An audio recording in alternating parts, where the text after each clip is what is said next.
Recordingnya udah. Assalamualaikum warahmatullahi wabarakatuh. Waalaikumsalam. Selamat datang kawan-kawan ke kelas series Forum Abdul Muiz yang hari ini sudah masuk ke bab 4 buku Pekanbaru Nadi Sumatera yang terlupakan 1800 sampai 1950. Di bab 4 ini Bayu akan melanjutkan pembahasan dari 3 bab sebelumnya, yaitu bab tentang bab pertama sebelum berdirinya kerajaan Siak, yang kedua Raja Kecik dan berdirinya kerajaan Siak, bab ketiga kerajaan Siak di antara dua anak raja, kemudian di bab 4 ini mengenai Perang Guntung dan pemindahan ibu kota kerajaan ke Senapelan. Jadi sudah mulai kelihatan gitu ya garisnya, mulai dari perjalanan kondisi jalur perdagangan di Sungai Siak. Di bab 1 itu dijelaskan mengenai posisi atau bergening dari Petapahan dan Bengkalis sebagai pelabuhan penting, yang Petapahan saat itu dibawahi juga dari kerajaan Johor, dan Bengkalis juga sama. Ya. Selanjutnya untuk pembahasan mengenai bab 4 ini kita persilahkan kepada Bayu Amdewinata. Selamat malam kawan-kawan sekalian. Salam. Kita langsung mulai aja lah pada basa-basi.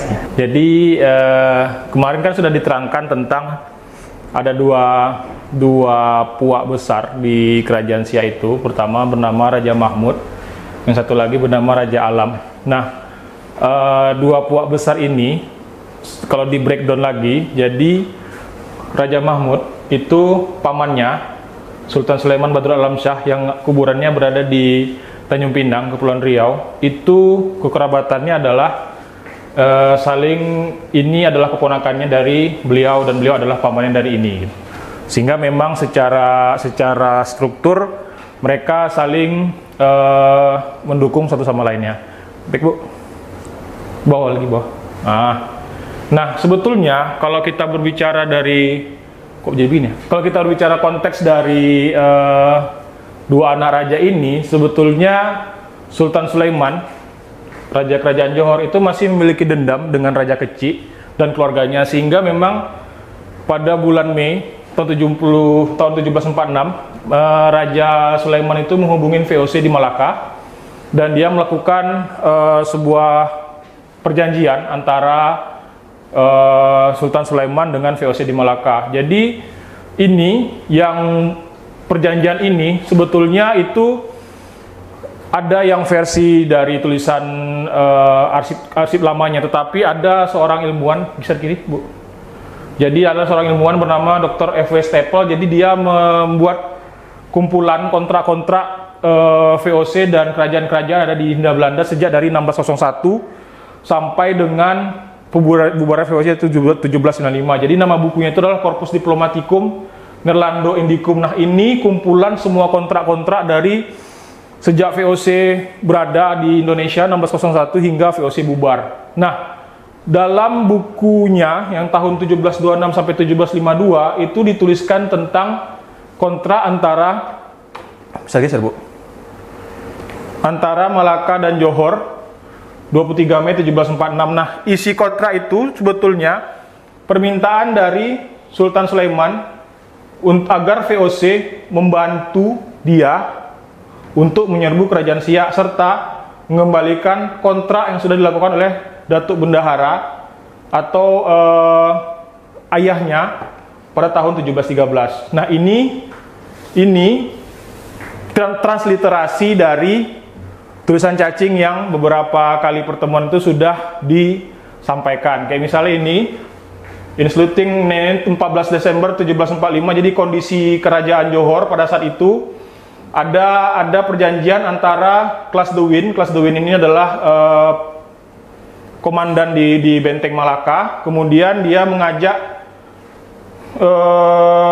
Sultan Sulaiman Raja Johor dan Raja Pahang untuk melaksanakan perjanjian antara dua entitas itu, yaitu antara Kerajaan Johor serta VOC di Malaka. Itu ini Geboorte van Muhammad 1126. Jadi surat tahun 1126 Hijriah atau sama dengan 1713 itu perjanjian lama itu kembali diaktifkan kembali. Intinya seperti itu. Next.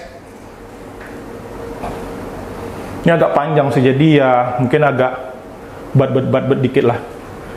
Nah, jadi sebelum kita masuk antara Sultan Sulaiman dan Raja Mahmud serta konflik yang ada di dalam kerajaan Siak itu, jadi tahun 1713 itu sudah diadakan perjanjian antara Datuk Bendahara Sultan Johor dan VOC di Malaka. Nah, inti dari perjanjian itu adalah Kerajaan Johor memberikan izin kepada VOC untuk berlayar di Sungai Siak, tetapi diberikan akses terbatas untuk berdagang di Bengkalis dan Sabah Auh. Sabah Auh ini berada di sekitar Teluk Masjid di Siak. Jadi posisinya sekarang itu sekitar kalau kita keluar dari menuju ke Selat Malaka itu berada di kiri. Nah, inilah kontrak yang huruf cacing yang selama ini kita lihat itu sudah ditransliterasikan oleh si Dr. F. Stapel juga pada bukunya bernama Corpus Diplomaticum. Nah, intinya kapal-kapal itu bisa berlayar tetapi tidak diizinkan untuk berdagang di Bengkalis dan Sabah Auh. Geser kiri, Bu. Nah, ini jika kapal VOC masuk ke Petapahan harus membayar, kelanjutan dari ini harus membayar 50 sampai 60 rich dollar atau 150 gulden. Jadi dalam pasal ini dia ada sekitar 10 pasal itu menceritakan harus membayar uang pajak kepada Syah Bandar yang berada di Sabah Auh.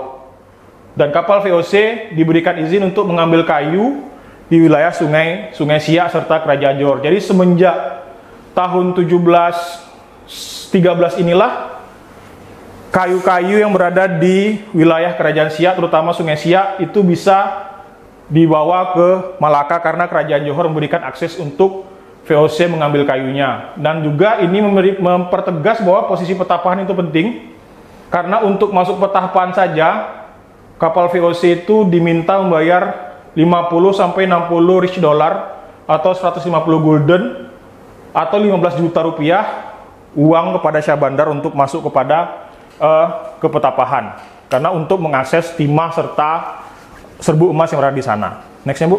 Tunggu, rich dollar itu mata uang apa? Spain. Iya, Spain. Tapi itu jamak dilakukan pada saat itu, transaksinya dengan itu. Kan ada juga nyebutin Singapura. Dolar Malaya. Dolar Malaya itu setelah itu. Beda timeline.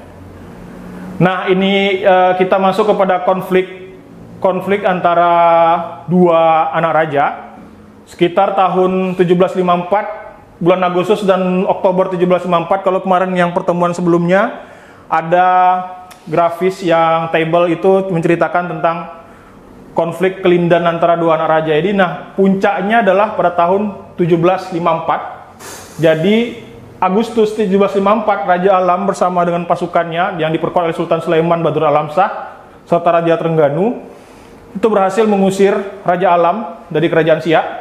Tetapi Raja Alam kemudian dia mundur ke Petapahan, meminta bantuan kepada orang-orang Pagaruyung dan kemudian diserbu kembali. Dan pada 1754 Raja Alam berhasil mengusir Raja Mahmud dari kerajaan Siak. Nah, dampak dari perang ini adalah Raja Mahmud kemudian berangkat ke Riau, kemudian bisa, Bu, pada tahun akhir 1754 dalam Eneser itu menuliskan bahwa Sultan Sulaiman kemudian meminta bantuan kepada Malaka dan VOC untuk memberikan bantuan sebanyak 1.500 amunisi dan 1.500 peluru serta bantuan beras sebanyak 20 kapal. Tetapi bantuan ini tidak gratis karena VOC itu dia butuh akses ke Pulau Guntung. Pulau Guntung itu adalah sebuah pulau yang berada di muara Sungai Siak, posisinya sekarang dekat Sungai Apit. Sudah tidak ada lagi sepertinya. Jadi pulau itu diinginkan Belanda karena itu merupakan tempat ideal untuk membangun loji. Tujuan loji itu adalah agar kapal-kapal keluar dan masuk ke Sungai Siak itu bisa diminta pajaknya di situ gitu. Nah, dari situlah si VOC minta akses agar dia bisa membangun benteng dan juga membangun pos untuk menarik pajak di situ. Nah, inilah permintaan dari VOC kepada Sultan Sulaiman karena dia meminta bantuan agar bisa mengusir Raja Alam yang pada saat itu sudah duduk di Kerajaan Siak. Nextnya. Nah, tadi ada berbagai macam kontrak. Jadi pada bukunya Stapel juga ada namanya perjanjian 3 November 1754 antara Sultan Sulaiman dan VOC. Jadi perjanjian inilah yang mempertegas bahwa permintaan-permintaan VOC kepada Sultan Sulaiman serta Raja Mahmud agar mereka bisa mengakses Pulau Guntung. Kiri, Bu. Nah, inilah dia poin-poinnya seperti ini. Sultan Sulaiman jika berkuasa di Siak, Ingefala Siaka, Kerajaan Siak akan dihapuskan dan akan diangkat Datuk Bendahara. Inilah poin pertama dari perjanjian 1754. Kemudian ini The Eight Company ini sebetulnya VOC. Jadi Stapel itu mempersingkat beberapa istilah, diberikan akses ke Pulau Guntung sehingga bisa mereka membangun loji di sana. Nah, sebetulnya pasal yang paling bikin geger itu adalah pasal pertama, bahwa jika Sultan Sulaiman berkuasa kembali, Kerajaan Siak itu akan dihapuskan dan sistem pemerintahannya akan dikembalikan pada Datuk Bendahara. Artinya dikembalikan pada saat ayah beliau masih berkuasa. Geser, Bu. Nah, ini kalau ditransliterasikannya poin-poin pentingnya adalah itu, dan poin terakhirnya ini di barisan terakhir, VOC akan membantu Kerajaan Johor menghadapi musuh-musuh dari Kerajaan Johor yaitu Bugis, Melayu, dan Minangkabau. Minangkabau ini yang gimana? Minangkabau yang berada di Batubara yang memang merupakan sekutu dari Raja Alam. Bugis itu merupakan sekutu Raja Alam, dan Melayu-Melayu ini adalah yang berasal dari Palembang. Jadi dendam pada saat Raja Kecik masih hidup dan membunuh ayah dari Sultan Sulaiman itu masih terbawa sampai dengan Raja Mahmud memerintah. Jadi dalam memberikan bantuan kepada Raja Mahmud, Sultan Sulaiman juga memainkan politik dan peran. Jadi yang ini, yang ini Buginesen, Manikebers, and of Malayers. Jadi inilah orang-orang yang Manikebers adalah Minangkabau. Palembang Tot ini bukan yang itu, tapi ini memang Tot ini menuju sampai dengan Batubara.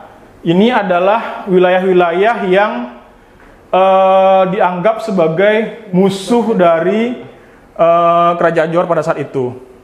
Next.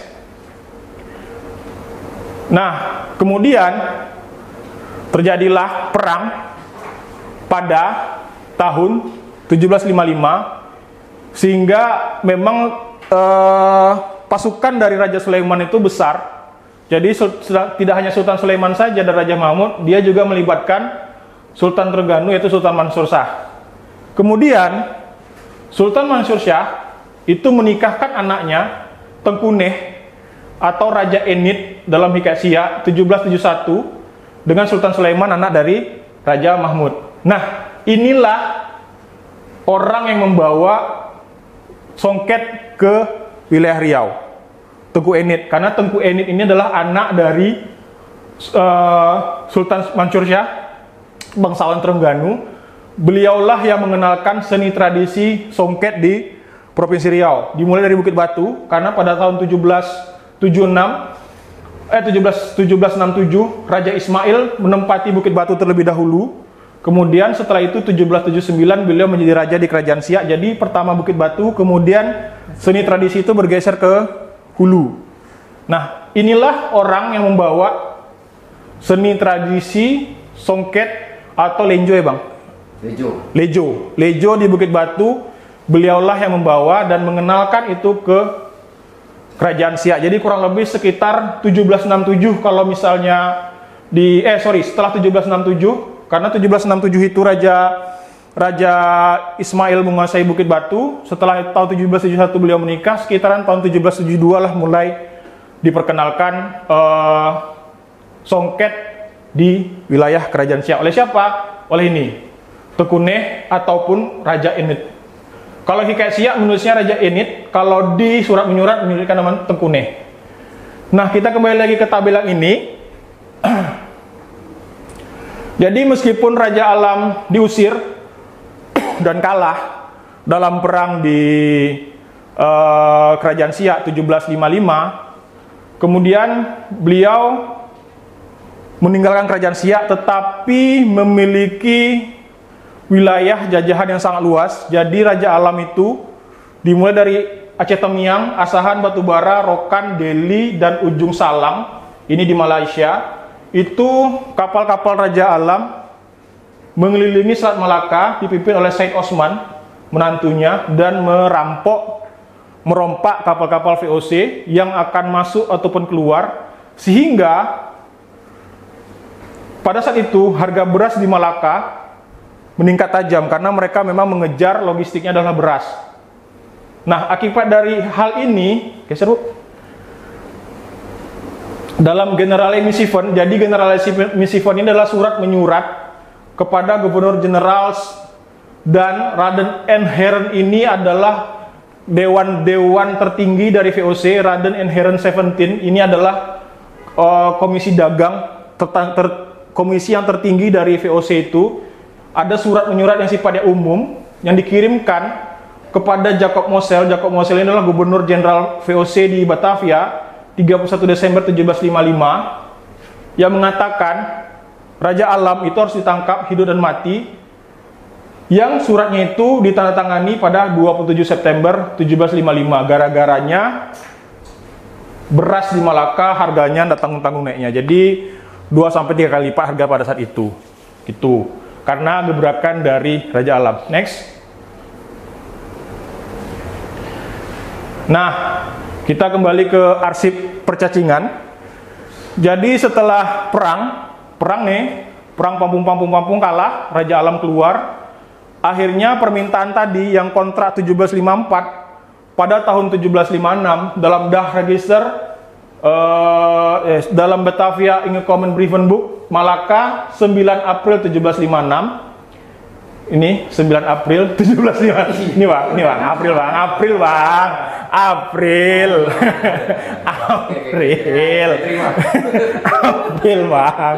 Jadi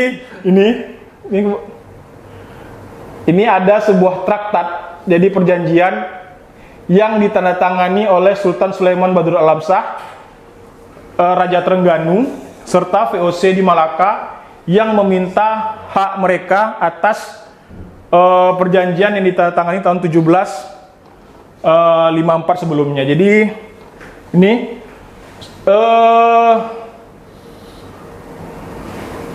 Sultan Sleman, bukan Sleman Jogja tapi Sulaiman. Sultan Sleman Ibni Sultan Abdul Jalil Koning itu Raja Van Johor N. Pahang. Jadi memang ini kontraknya 1754. Jadi dia melanjutkan kontrak sebelumnya yang sudah ditandatangani tahun 1754. 1756 dikembali lagi, ada kontrak tambahan, geser Bu. Di atas. Nah, ini tambahannya seperti ini. 9 April 1756. Jadi ini Mansur, bukan Mansur tapi Mansur. Mansur Shah Ibnu Zainal Abidin Koning Van Terengganu, inilah mertua nanti dari Raja Ismail. Jadi mereka ini menandatangani kontrak yang intinya mengatakan dalam kontrak ini Raja Sulaiman memiliki hak atas Sungai Siak, serta kerajaan Siak nanti akan ditunjuk seorang regen. Sistem kerajaan akan dihapuskan dan regen akan memerintah di kerajaan Siak karena konsekuensi dari perjanjian yang sudah ditangani pada tahun 1754. Kontrak ditandatangani pada 19 Januari 1756. Nih, geser Bu, sini Bu. Oke, bawah, di zoom out aja. Zoom out. Lagi, ya. Nah inilah dia banyak, ada sekitar 10 pasal. Salah satu pasalnya adalah hak Sultan Sulaiman atas Sungai Siak. Dan juga diberikan ditunjuk region di Sungai Siak serta VOC dapat membangun loji di Pulau Guntung. Nah, inilah alasan kenapa VOC bisa mendapatkan akses untuk menguasai Pulau Guntung, karena sebelumnya karena mereka terhutang bantuan terhadap VOC, sehingga VOC dapat akses untuk di Pulau Guntung. Zoom out, Bu. Nah, sebelum kita masuk Perang Guntung, zoom out, Bu. Bawah lagi, scroll bawah. Bawah lagi, bawah. Enggak, bawah lagi. Nah, inilah lagi, bawah. Nah, inilah namanya Pulau Guntung. Jadi, pada tahun 1761, pada saat terjadi perang antara Raja Alam dan Sultan Ismail, VOC dan tim pemetaan mereka itu sudah membuat sketsa dan dalam bentuk peta apa-apa saja yang faksi-faksi yang berada di Kerajaan Siak pada saat itu. Dan ini adalah Pulau Guntung atau Pulau Gontong dalam bahasa mereka. Ini adalah bentengnya, dan ini adalah kapal-kapal yang pada saat itu berlabuh di sini, Pulau Guntung ini. Jadi ini adalah, kalau kita masuk, ini posisi kanan itu adalah sekarang Siak, kota Siak sekarang. Ini adalah pintu masuk. Nah, posisi sini ini adalah Mempura. Ke atas, Bu. Nah, inilah kondisi dari ibu kota Kerajaan Siak pada tahun 1761. Ada dua istana. Istana Raja di sini, di tanah Istana Raja Mahmud. Sini adalah istana adiknya. Dan ini adalah masjid. Atau dalam peta tempel. Dalam peta itu dituliskan tempel. Tengku Buzu. Disinilah dia kondisi dari Mempura tahun 1761 yang digambarkan oleh tim dari VOC pada saat penyerbuan bersama pasukan dari Raja Alam. Bawah lagi. Nah, inilah alur masuk perairan muara Sungai Siak. Jadi kapal ini Pasgel namanya, kapal terbesar pada saat itu. Dia masuk. Ini adalah Selat Kampar. Sini Selat Panjang. Ini adalah Selat Kampar. Mereka masih mengalami Kampar Strat. Jadi ini masih dianggap masih Selat Kampar, nggak tahu sekarang ya namanya apa gitu. Terus ini adalah pasukan dari Said Osman mengejar pasukan dari Raja Ismail yang berlindung di Pelalawan. Nah, inilah alur perang 1761 yang digambarkan dalam peta tahun 1761 yang didapatkan di National Archive of Netherlands. Beginilah kondisinya Sungai Siak pada saat itu. Ini adalah intake-nya, masuknya. Kemudian di sini Selat Kampar, dan inilah pasukan dari Said Osman mengejar pasukan dari Raja Ismail. Said Osman itu panglima perang dan menantu Raja Alam. Atas. Kita masuk Perang Guntung dulu. Atas. Lagi. Ya. Nah, sebelum Perang Guntung itu, jadi tahun setelah Raja Alam berhasil diusir dan Raja Mahmud menempati Kerajaan Siak, 1756 terjadilah pemindahan ibu kota kerajaan dari Buantan, tempat Raja Kecik dimakamkan, ke Mempura. Jadi kalau misalnya nanti ada perjalanan menuju Mempura, Mempura itu adalah ibu kota kedua dari Kerajaan Siak setelah Buantan. Jadi Kerajaan Siak itu memiliki 4 ibu kota, Buantan, Mempura, Senapelan, Kota Tinggi. Jadi yang duanya ini, Kota Tinggi itu yang kawasan istana. Iya, istana sekarang itu bernama Kota Tinggi. Kalau yang Buantan dan Mempura itu anak yang sebelumnya, dan Senapelan adalah pemindahan dari Mempura menuju ke Senapelan. Nah, dalam syair Perang Siak dituliskanlah proses perpindahan dari Buantan menuju ke Mempura. Ini bisa dibaca di stanza ke-125 dari syair Perang Siak. Mufakat dicari dengan bicara, sebab terkenang akan saudara, lalu bertitah Sri Betara, kita hendak menyusuk Mempura. Artinya kita hendak pindah ke Mempura. Itu yang terbaca dalam syair yang berada di syair Perang Siak yang transliterasikan oleh Donald J. Gowdy. Ini yang menceritakan tentang proses pindahnya pasukan dari Sultan Sulaiman. Nah, kenapa dia harus memindahkan ibu kota? Karena bawah, Bu. Bawah lagi. Sebelah kiri. Ini yang tadi. Yang ini.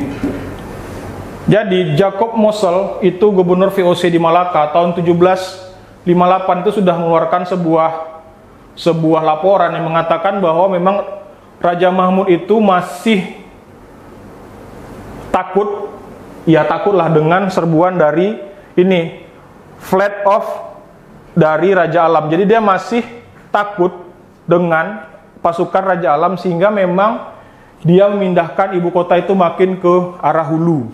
Sehingga jika Raja Alam menyerbu lagi, setidaknya Raja Alam akan menghadapi benteng VOC yang berada di Pulau Gontong atau Pulau Guntung. Jadi ada dua istilah Pulau Guntung kalau misalnya nanti kita membaca sejarah Riau. Jadi ada Pulau Guntung, memang Pulau Guntung yang berada di Tembilahan. Ada juga bernama Pulau Guntung yang berada di Sungai Siak. Yang menjadi highlight di VOC itu adalah Pulau Guntung yang berada di Sungai Siak. Yang dekat Tanjung Kuras ya? Ya, Tanjung Kuras. Iya, yang kemarin itu.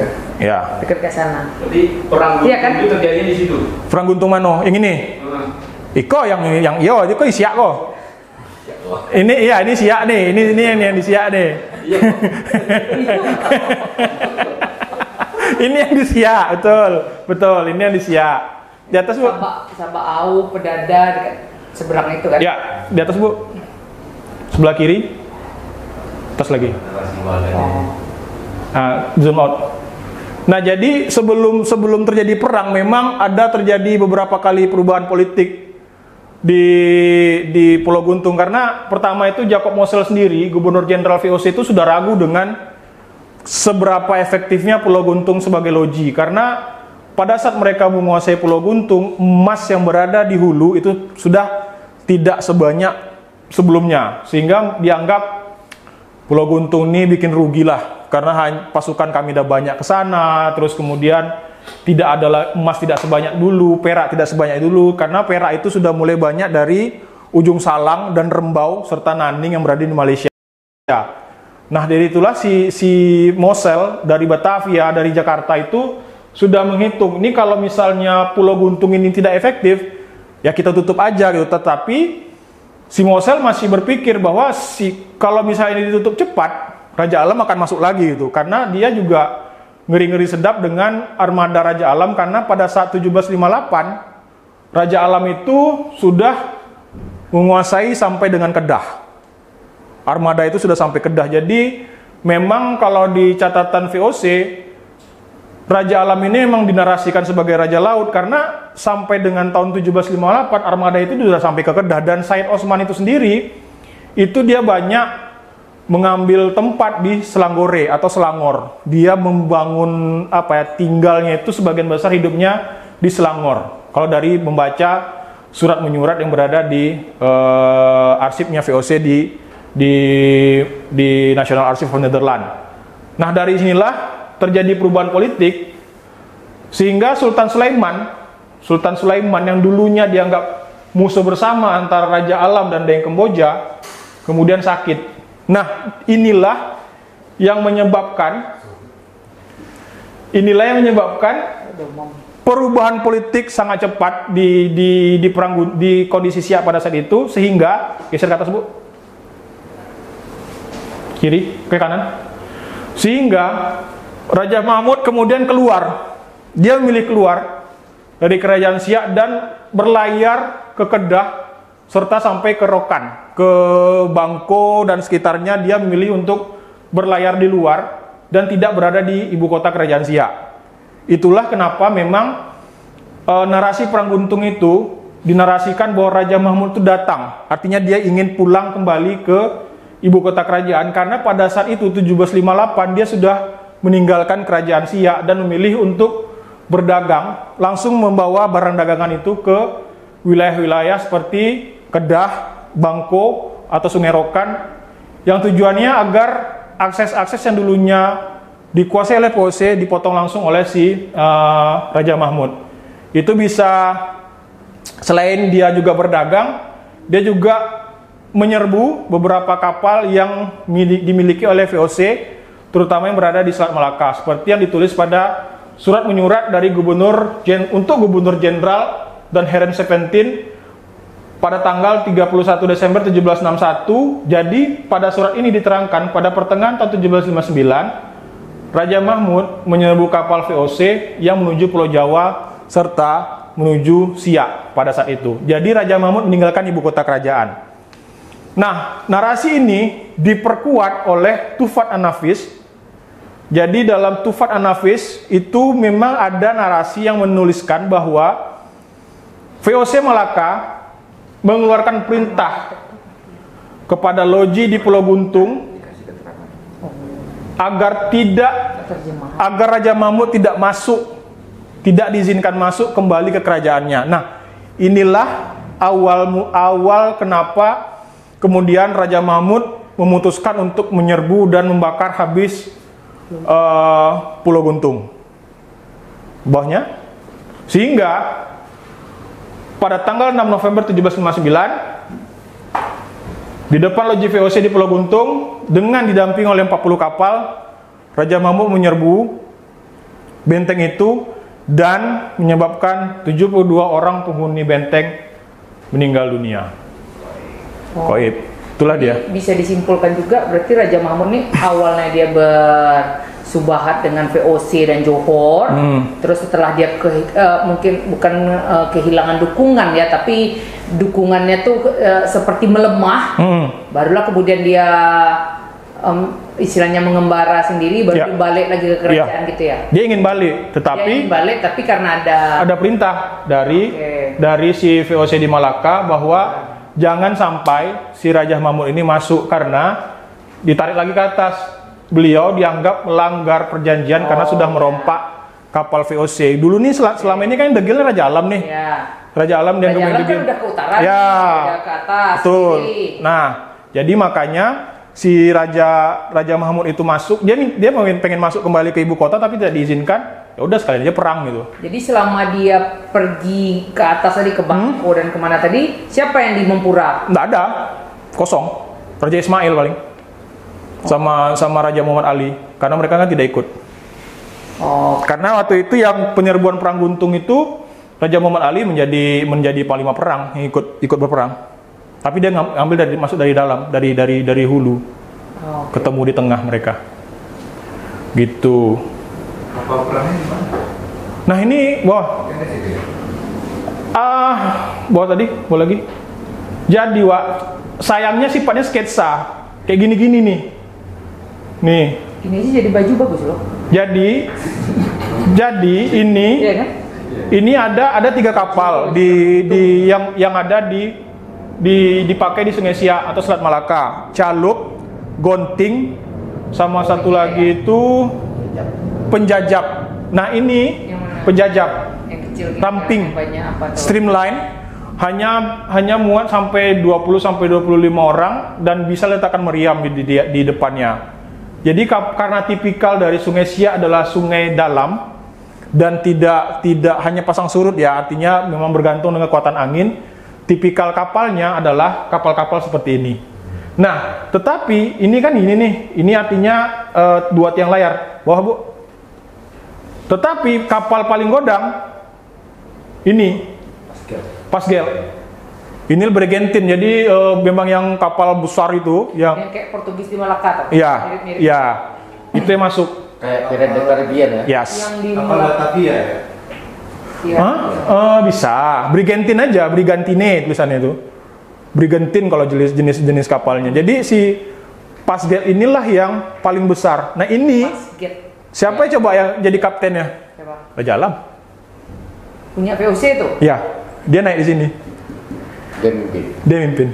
Oh, PPIC. Berarti artinya sebelum itu Raja Mahmud ini sekongkol kan sama si VOC, Johor, ya, VOC. ya. Setelah dukungan dari Johor karena Sultan Sulaiman Sakit. lemah itu sakit itu dianggap berkurang. akhirnya Raja Alam pula lah yang Ya, VOC. ya, kan? nanti ada Yang paling kontraknya. punya kepentingan Betul. besar kan VOC. Karena sebenarnya, VOC kan? butuh sekutu. Ya, Dia butuh sekutu, dan sekutu terkuat pada saat itu emang beliau. Tuh, jadi yang kapal inilah yang masuk. Nah, kalau kiri ini tipikal kapal yang digunakan saat itu, Ade. Nih, ini yang lokal nih. Kita. Jenisnya seperti ini. Itulah warnanya ini kayak gini, merah, hitam, yang ini Belanda, VOC, ya, kan? ya. Yang Jadi lain bisa itu- jadi ada juga Lato Lesmana di sini, ya kan? Kita nggak tahu juga karena bendera-benderanya ya mewakili dari representasi dari siapa? Itu hitam kuning hitam. Yang ini kan? Hitam, Nih, RGB ya? ini bang, nih. hitam kuning hitam. Oh ini. Sebenarnya bendera Datuk Laksamana. Betul, hitam kuning hitam. Jadi kan ini kalau dilihat ini ada namanya itu Yang hitam. Strat Van Kampar. Jadi inilah dia Selat Kampar yang berada pas di muara dari Sungai Siak menuju ke, kalau ke kanan itu ke arah Sungai Kampar. Jadi disinilah dikejar. Mereka mengejar armada dari Raja Ismail. Inilah sketsa dari, dia petanya panjang, kurang lebih seginilah. Nah, itu dibagi beberapa segmen sama VOC. Jadi segmen atasnya itu, atas Bu. Segmen atasnya itu adalah kondisi Mempura. Terus lagi. Ya, inilah kondisi ibu kota kerajaan pada saat itu. Ada masjid, ada istana. Ini istana kan? Ya, istana. Ini kan? Ada istananya, ada masjid. Ini istananya. Tengku Bungsu. Ini Raja Mahmud. Ini Ini Tengku Bungsu. Tengku Bungsu. Jadi ini ada nih Koning Van Siak, Raja Siak. Ya. Ini temple, sebetulnya masjid. Yang itu kan capital itu. Hah? Ya, Moskowe. Bukan solid ya? Bukan. Nah, ini juga. Jadi kalau misalnya posisi sekarang kuburan dari Raja Mahmud itu kan berada di dekat Sungai Siak, Sungai Mempura. Berarti inilah Sungai Mempura. Sekitaran sini kan kuburan beliau. Nah, ini berarti posisi dari istana itu berada sekitar tidak jauh dari sungai sekarang. Nih. 1758 itu berapa banyak penduduk kira-kira? Nah, itu nggak ada ya? nggak ada, belum ada. Aku belum. Rumahnya kan dikit tuh kan? Dikit karena mereka banyak di Bukit Batu juga. Jadi kan dia menyebar kan, hulu sampai hilir. Baik Bu. Ya kalau tipikal perkembangan kota itu kan kalau zaman dulu ya sepanjang sungai. Ya, topografinya ngikuti aliran sungai. Nah, sebarannya akan ke pinggir sungai. Karena di mereka kan sungai sebagai jalan tolnya kan. Oke, iya. Ya mungkin bisa jadi. Teorinya. Teorinya begitu. Sama seperti ini, Pulau Guntung ini dia ada kampung sendiri. Ini Nagori. Ini ada kampung juga di dalam itu. Tapi kalau misalnya kita baca peta ini apa adanya ya, tidak banyak tafsiran aneh-aneh. Ya. Ya memang sebenarnya tidak terlalu ramai. Ya. Ya memang segitulah zaman itu kan. Ya. Nah, Ya tetap kerajaan itu bukan berarti yang kolosal gitu ya. ya kalau kita lihat peta ini kan Konstantinopel mau penuh betul. Iya, betul. Karena kalau kayak dilihat kayak seperti ini kan, Bang, dia menyebar, Bang. Iya. Menyebar. Tapi memang dalam catatan POC sendiri pun tidak tercatat berapa banyak jumlah peperangan itu pasukannya. Si Anu berapa kubunya, terus bertemu berapa jumlahnya itu enggak. Cuma kedahsyatan perang itu digambarkan dalam bentuk kayak misalnya dalam SPS Syair Perang Siak itu digambarkan misalnya dentumannya seperti gelegar segala macam kayak gitu-gitu dinarasikan. Tapi kan syair kan hiperbola. Kita harus bisa melihatnya kan lebih dengan Bahasa-bahasa profesor. betul. Hah? Siapa? Nada, tidak ya. Dan Nah, kalau untung ini udah ada lagi ya? kemungkinan ini yang Ini masih Menyatu dengan menyatu kayaknya betul. Nah, dengan alirannya. kesini kayaknya nyatunya Bang ya. iya, Ke sini. Jadi yang di sini putus, dia nyatu sini sedimentasi kan? sedimentasi. Tuh. Sehingga dia tetap Ya, Pendangkalan. Ini penangkalan posisinya pun memang sekitar itulah sama. sekitar Sungai Apit di atas dikit. Itu posisi dari ini. Loji nih. Nah, ini kan ini. Dan benteng. Iya, benteng. Benteng Sebetulnya ada kalau Benteng kecil, nanti yang kelas bulan Mei ada. Hai. Waalaikumsalam. ya. Jadi ada narasinya itu di peta tahun 1776 apa 1673 apa 1676 itu di Sungai Indragiri itu ada yang kayak gini. Ada loji memang. Jadi dia begitu melengkung-melengkung kan, terus ada sebuah pulau, ditulisnya di situ, ada kayak kotak ini kasihnya lambang ini bendera VOC. Merah putih ini. Nah, kalau Rokan, Sungai Rokan itu posisi Bagan sekarang itu yang berada di tikungan Muara itu dituliskan sama VOC itu Makarel Bank. Jadi sudut Makarel karena banyaknya ikan di sana dituliskan Makarel Hook namanya itu. Teluk. Jadi Makarel Hook. Teluk Makarel mereka menyebutnya posisi Bagan sekarang itu, Bang. Jadi nanti pas yang kelas bulan Mei aku bawa peta yang dibikin oleh VOC pada saat itu gitu. Kalau misalnya dikaitkan di perkembangan Eropa itu kan di Prancis itu 1960 lah kan, revolusi industri. Ada nggak kait-kaitnya dengan sini? Entah barang, dagangan. Kayaknya kita kebanyakan mainnya di ada songket kan? Amunisi kita, Bang. Amunisi dan meriam karena kayak Raja Alam ini dia jenis mesiunya banyak. Jadi ada yang ukurannya sampai 16 mili, 20 mili, 24 mili diameter ya, pelurunya itu. Berarti kan diameter meriamnya itu dia sampai kayak gitu pengumpulannya. Kita kebanyakan karena berperang, jadi sepertinya seni perang kita yang banyak ininya berkembangnya. Jadi belum sampai lah yang, tapi nggak tahu lah ya kalau ilmu kebal atau ilmu kebatinan nggak tahu lah sampai kemana batasnya kan, terbang kah? Jauh lah, ini Ya, revolusi apa? Tadi kan ada apa namanya, ada songket tadi. Ya. Nah songket itu tuh kan dibuat dari benang kan? Ya, ya. Benang-benang itu produksi mana ya? Indiahe. Iya. Jadi dari barang-barang yang masuk ke Bengkalis itu sejak 1700-an tuh udah tertulis di situ. Jadi ada namanya golden thread, jadi benang emas. Cuman nggak tahu memang Bengkalis itu waktu itu masih 17-an lah, 1716 itu sudah masuk barang nih. Soalnya kan kita memang nggak ada kapas kayak gitu kita. Nah iya, cotton itu yang kapas itu memang sudah masuk, Bang. Tetapi tidak ada keterangan selanjutnya karena ini kan sifatnya komoditas kan. Kita tidak tahu ini barang akan dijadikan apa. Titik kumpul itu tetap Bengkalis memang. Titik kumpul Bengkalis kayak misal golden thread, benang emas, katun, terus sutra itu kumpulnya di Bengkalis. Nah, tetapi memang tidak ada kelanjutannya apa. Nah, begitu Raja Yahya Sultan ke-6 naik 1785 atau 1783 dia mengasihkan kain berwarna merah berwarna putih kepada pejabat VOC di Malaka. Nah, itulah catatan yang menceritakan bahwa memang setelah Raja Ismail, dia kan Raja Yahya ini ada Raja Ismail.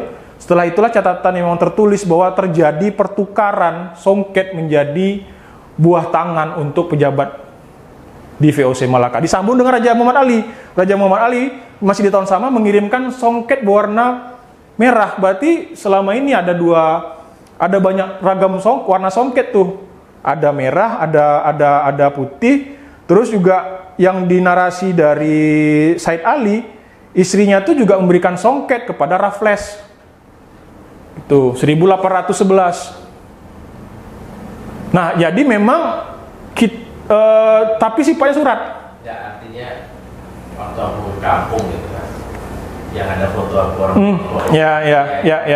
Itu nenek itu punya kain warisan lah. Ya, ya. Kayaknya kan juga jenis songket. Betul. Nah, itu diduga 300 tahun, jadi nggak mungkin kalau 300 tahun kan. Karena, kalau abang dari Indragiri ya, Indragiri ya 1700-an kayaknya, Bang, 1700. Iya, udah masuk. Iya, bisa jadi. Sudah berkembang.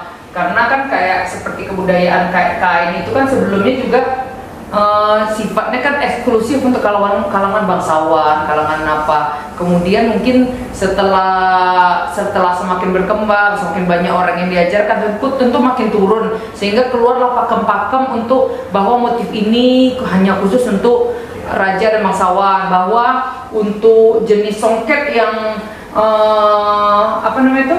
motif ya, dengan motif yang penuh itu untuk kerajaan itu sampai sekarang pakem itu masih dipakai di Malaysia. Jadi kalau songketnya motifnya tidak rapat, tidak penuh, tidak boleh masuk ke kerajaan. Jadi orang-orang yang pemilik songket itu yang penuh motif tadi itu baru diperbolehkan masuk, sehingga kalau orang-orang biasa ya dia harus punya dulu yang banyak motif penuh tadi. Sementara untuk bikin songket dengan motif penuh tentu banyak modal benang emas tadi sama benang perak. Nah, seperti dikatakan Bayu tadi, benang emas sama benang perak itu dari India itu kirim ke Singapura. Baru Singapura yang mendistribusikan, tapi tetap made in-nya India. Barang yang tadi gold thread itu. Ya, karena memang yang masih menjadi pertanyaanku sebelum adanya songket ini boleh Tengku Enit tadi atau Raja Aneh itu, golden thread yang dibawa sampai ke Bengkalis itu dipakai siapa? Nah, itu yang masih menjadi pertanyaan di kepala karena itu tertulis dalam barang-barang yang masuk ke Bengkalis, bukan keluar, Bang. Kalau keluar itu kan paling gambir, kayu, poroko de siaka, geliga, kayak gitu-gitu tuh pasti keluar, emas, timah. Tapi yang masuk, oke lah misalnya kayak sarung bugis. Sarung bugis. Nah, dalam tradisi orang-orang Minang yang jadi datuk, Bu, nanti di cross check Bu, itu ada namanya sarung bugis. Itu memang beberapa datuk itu memang sudah ratusan tahun umurnya. Nah, jadi kalau itu memang sudah ada dituliskan di Bengkalis itu sudah masuk sarung bugis namanya. Memang sudah namanya itu sarung bugis. Dan itu bisa jadi dari sarung itu dilempar dibawa ke dalam dan menyebarlah ke sepantai barat itu sebagai barang yang memang dipakai oleh levelnya adalah level elit di kaumnya masing-masing gitu, menurut aku ya. Termasuk seperti itu. Juga sebenarnya pertanyaan juga adalah komoditi kain yang diilustrasikan menjadi bahan dagang dari Kampar ke Singapura. Yang deskripsinya bagaimana? Kain halus panjangnya 2-4 meter, kain panjangnya 2-4 meter terbuat dari sutra. Sampai situ aja titik. Tapi itu dari dalam posisinya, itu yang dibawa dan diperdagangkan ke Singapura. Nah, kami masih belum ketemu tuh. Belum ketemu ya, benda Allah itu macam mana wujudnya gitu. Kok bisa jadi bahan komoditi kan gitu kan? Ya, sutra tetap, sutra. Selalu sutra. Jadi yang sekarang ini, sutra, gitu. Yang sekarang ini itu mungkin benangnya udah jauh lah. Kalau dulu tuh sutra padat gitu. Oh iya, udah sutra ya, bukan kartun ya? Bukan. Sutra dia. Sutra. Nah, di mana kan? Maksudnya itu sama kayak kemarin kita Oke, kita lanjutkan dulu sebelum kita berhipotesa lucu-lucuan. Bawa lagi. Oke, di atas dulu. Lagi. Oh, nah ini. Nah, inilah yang narasi dari kiri. Bawah. Nah, inilah narasi dari Jacob Mosel, tapi Jacob Mosel ini masih menganggap remeh bahwa Raja Alam itu dianggapnya ya udah biar aja lah dia merompak di Selat Malaka, toh juga nanti hasil-hasilnya itu akan dia jual ke VOC yang berada di Malaka. Jadi dalam surat Jacob Mosel itu, jadi memori dia dari Gubernur Jenderal Jacob Mosel 1758, Raja Alam itu emang sudah sampai ke Vanqueda, jadi sudah sampai ke Kedah. Jadi bayangkan dari sepanjang Selat Malaka itu tuh sudah wilayah dia semua. Tapi tetap Jacob Mosel menganggap ya udahlah biar aja lah gitu juga. Toh juga ini ada sambungannya sebelahnya lagi. Ada 6 kapal dibakar oleh Raja Alam, tapi enggak, bukan yang ini. Jadi sebelum ini halaman ini kalau nggak salah halaman 12 ya? Apa 11? 11. Halaman 12 itu menceritakan ada 6 kapal dibakar oleh Raja Alam, tapi Jacob Mosel tidak menghitungnya gitu. Ya udahlah biar aja gitu. Di Batavia belum dihitung. Jadi Raja Alam sampai ke atas itu sama Batavia belum lagi nih gitu. Tapi sudah dianggap sebagai sekutu penting karena memang Mosel butuh Raja Alam untuk menyerbu pasukan Raja Mahmud karena dianggap Raja Mahmud melanggar perjanjian yang sudah ditetapkan di 1754 dan 1756. Bawahnya lagi. Ya, ini udah tadi cerita-cerita tentang ini sebetulnya jadi baju seru nih. Iya, bikin souvenirnya baru nulis. Iya. Pulau Guntung. Iya, baju. Nggak bisa. Misalnya naskahnya terus di kalau apa? Pulau Guntung yang terbenam. Souvenirnya ini. Langsung Kayak gini aja nih seru nih Bang. Iya. Ini kan. Ini kan. Ambil ilustrasi ya. Baik Bu, di zoom out aja Bu. Nah, sebelum Raja Alam itu menjadi sekutu penting dari VOC, memang 1756 dia bikin ulah bersama Daeng Kamboja. Jadi Raja Alam itu menyerbu Malaka. Malaka pinggir itu sudah dibakar sama pasukannya. Kemudian sampai di orang Malaka itu minta bantuan VOC Batavia. Segini jumlahnya, 803 orang. Semuanya kalah. Jadi tinggal dikit lagi Raja Alam itu sama Daeng Kamboja bisa masuk ke benteng VOC yang berada di Malaka. Terus kemudian mereka serentak semua menghentikan peperangan. Keluarlah utusan dari VOC itu dan menandatangani kontrak. Intinya ya mereka masih melihat Daeng Kamboja dan Raja Alam itu juga memegang peranan penting dalam selingkar Selat Malaka pada saat itu. Jadi ini kayak gertak mereka aja, tetapi gertaknya sampai menghabiskan 803 pasukan dari Batavia. Nah, kemudian dari yang ini tahun 1760 dalam Batavia Ingekomen Brievenboek, jadi surat menyurat Batavia Malakanto 1761, 2 Februari, VOC itu sudah mengundang Raja Alam, tetapi Raja Alam baru menjawab undangan itu 25 September 1760. Dia datang bersama 10 kapal, jadi banyak kapal jenisnya. Nah, diantaranya itu tadi ada Calup, ada Gonting, namanya lucu-lucu, dan kemudian 8 kapal beserta 225 orang, serta kemarin Abang ada bertanya kan peranan kerajaan-kerajaan di utara kan. Raja Asahan, Sultan keempatnya, itu dulu adalah dalam rombongan. Dulu adalah aliansi dari Raja Alam. Jadi begitu besar pasukan yang dibawanya. Nah, ini Sultan keempat bergelar Sultan Abdul Jalil Shah. Tuh. Nah, baik Bu. Zoom out.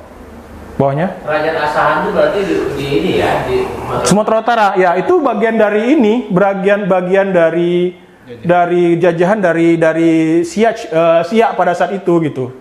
Nah, kemudian terjadilah kontrak 16 Januari 1761 antara Raja Alam, Raja keempat Kerajaan Siak, serta VOC di Malaka. Nah, digeser kanan. Geser kanan Bu, yang ini Bu. Sebetulnya ini, kontrak ini yang tadi, itu sudah ditransliterasikan oleh E.V. Stapel, nama bukunya Corpus Diplomaticum Nederlando Indicum Zesdedel 1753 sampai 1759. Tetapi pada Batavia surat menyurat VOC yang berada di National Archive of Netherlands itu di zoom out. Ini memang sudah ada juga kontrak tahun 1761 perihal apa saja yang menjadi kewajiban dan permintaan dari VOC Malaka kepada Raja Alam. Di zoom out Bu. Yang ini dulu. Kiri, ya. Nih, zoom aja zoom. Kiri. Nih, kiri ini. Nah. Ya. Kita screen dibikin di situ, Bang. Iya, kan apa? Si paling. Jadi ini adalah traktat 6 Maret ini suratnya. Traktat dari David Bullen. David Bullen ini adalah gubernur Batavia, gubernur VOC di Malaka, dengan yang dipertuan Raja Alam serta pasukannya yang berada di Malaka. Nah, ini ada sekitar 13 pasal. Nah, dimulai dengan kalau misalnya diterjemahkan ke bahasa Indonesia, VOC Malaka mengampuni Said Osman. Jadi Said Osman yang tadi gebrakannya sampai ke Kedah segala macam itu diampuni oleh VOC Malaka karena mereka meminta butuh bantuan dari Raja Alam dan dia tidak ingin nanti Raja Alam membangun permusuhan kembali dengan mereka. Biasa Bu. Nah, hitam. Oh. Belum. Jadi VOC Malaka juga memberikan hutang kepada Raja Alam. Nih Raja Mahmud Pulau Guntung. Jadi perang Pulau Guntung 1759, VOC itu menghitung kerugian, berapa besar kerugian mereka akibat perang itu. Jadi hutang Raja Alam, zoom out. Zoom out. Zoom out berarti keluar ya ke bawah. Dipakai tek. Ya, ini. Ditransliterasikanlah kontrak ini, hutang Raja Alam itu 6.549 rich dollar atau 19.000 golden atau 2 miliar rupiah serta emas senilai 22 kilo. Itulah permintaan VOC kepada Raja Alam karena dianggap perang di Pulau Guntung itu merugikan mereka. Dan inilah hutang yang harus dibayar oleh Raja Alam kepada VOC di Malaka. Tetapi karena perdagangan saat itu pada lagi bagus-bagusnya, 3 tahun kemudian setelah kontrak, hutang lunas.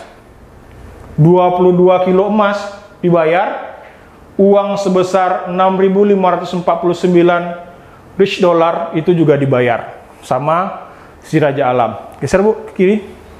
Ya karena nih. Kemudian di atasnya, zoom out, ya. Ini zoom in, sorry. Ya gitulah. Dan juga pada dalam pasal ini VOC Malaka mengampuni Muhammad Ali, anaknya Raja Alam, karena dia ikut membantu perang Raja Mahmud pada saat di perang di Pulau Guntung. Jadi pasal-pasal inilah yang menjadi perjanjian antara pihak Raja Alam dan VOC di Malaka. Next. Ada yang bikin bingung semua ya? Tunggu, yang data korpus diplomatikum tadi, ini kan, dia sudah merangkum dari 1573 sampai 1799. Berapa orang raja dalam periode ini yang termasuk dalam sini yang semuanya se-Indonesia? Bukan, yang Raja Siak. Apa aja? Raja Sulaiman, Sultan Raja Mahmud. Tapi Raja Mahmud itu diwakili oleh Sultan Sulaiman. Karena itu perjanjian Johor sampai usia kan masuk kali tahun ini kan. Terus Raja Alam. Berarti Raja Mahmud Raja Alam. Terus Raja Muhammad Ali sebagai Sultan Selangor. Muhammad Ali malah dicatatnya sebagai Sultan Selangor. Perjanjiannya. Iya. Terus si Raja Yahya. Enggak, Raja Yahya. Ismail tidak masuk. Raja Yahya. Baru Raja Yahya. 1783. 1783 itu terakhir tercatat di korpus diplomatikum. Se-Nusantara gitu. Ini se-Nusantara. Jadi dari edisi yang pertama itu 1601 yang pas si Murjangkung JP Kun datang ke Banda Nera itu sudah dikontrak. Terus 1609 perjanjian antara Kerajaan Johor dengan Malaka berterus itu dikumpulkan. Jadi si FW Stapel inilah yang mengumpulkan dalam beberapa buku. Dia ada 6 buku yang intinya tuh kumpulan kontrak-kontrak Sultan-Sultan Nusantara. Nah, itu dia ininya. Korpus Diplomatikum. Jadi ada Banda Neira, ada Malaka, ada Johor. Tahun berapa ada bikin korpus? Ini Bang, 1953. Jadi didokumentasikan ya kontrak-kontrak itu. Jadi kalau ini banyak jenisnya. Ada tadi itu yang atas, yang mana ya? Baik Bu.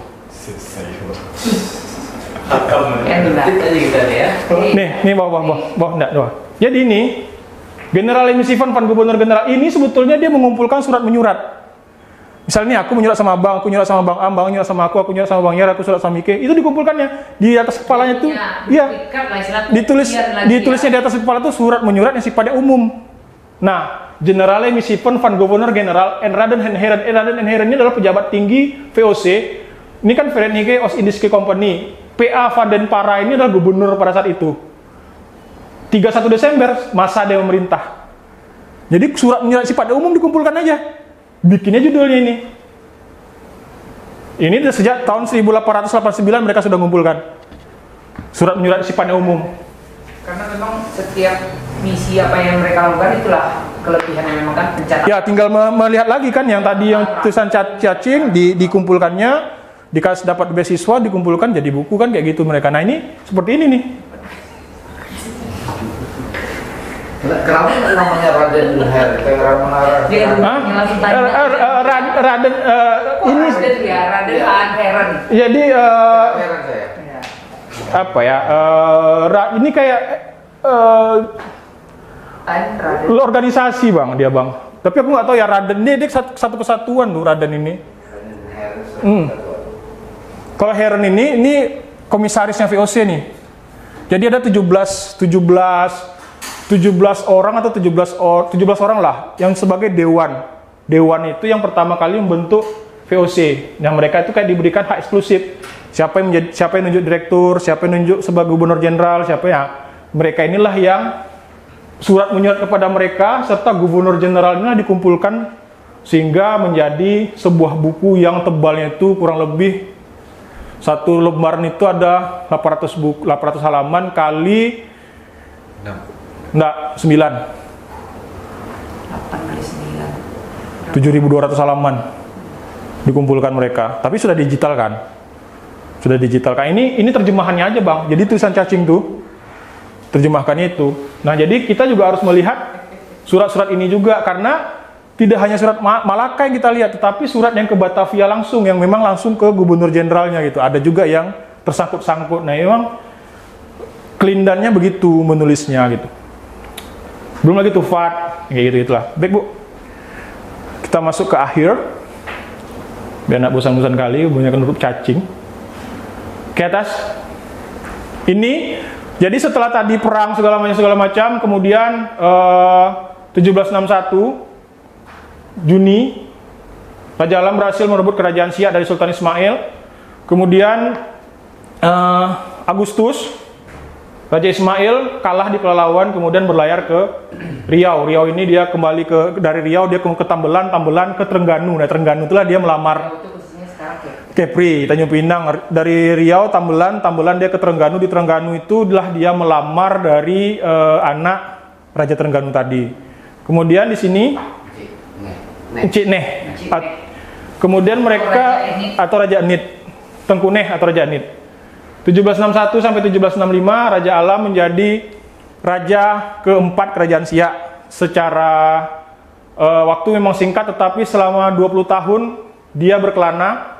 Seperti dari tahun 1740 sampai dengan 1761 dia tidak berada di kerajaan Siak, tetapi dia berputar dari Anambas, Batubara, terus menguasai Selat Malaka sampai ke utara. Nah, kemudian dari Mempura, ibu kota kedua, 5 Juli 1763, Raja Alam menyurati VOC yang mengatakan ibu kota kerajaan Siak dipindahkan ke Senapelan. Inilah secara resmi pemindahan ibu kota kerajaan Siak dari Mempura, dari Siak menuju ke Senapelan. Kenapa dipindahkan? Raja Alam butuh akses ke Petapahan. Selain itu dia juga untuk menjauhkan ibu kota kerajaan dari loji di Pulau Guntung. Dia tetap masih tidak suka juga dia dengan sepak terjang VOC yang berada di Pulau Guntung. Tetapi dia paling penting dia adalah ingin merebut Petapahan. Nah, di zoom out di halaman selanjutnya. Nah, inilah sebelumnya. Yang ini aja dulu. Ini setelahnya nih, Pak. Iya, ini aja dulu. Nggak apa, bisa tuh rumah tangga emang. Lagi zoom in. Nah, ini adalah kejadian 2 bulan setelah Perang Guntung. Jadi pada tahun 24 Januari 1760 ada 2 orang Tionghoa, Lin Kin Ko dan Tan Sai, serta orang Melayu Encik Mudo, itu menuliskan surat kepada VOC di Malaka yang mengatakan bahwa, di sini Bu, Encik Laut sudah berlayar ke Siak dan sampai ke Cina Palam. Apa itu Cina Palam? Inilah penulisan Belanda atas nama Senapelan. Cina Palam. Cina Palam.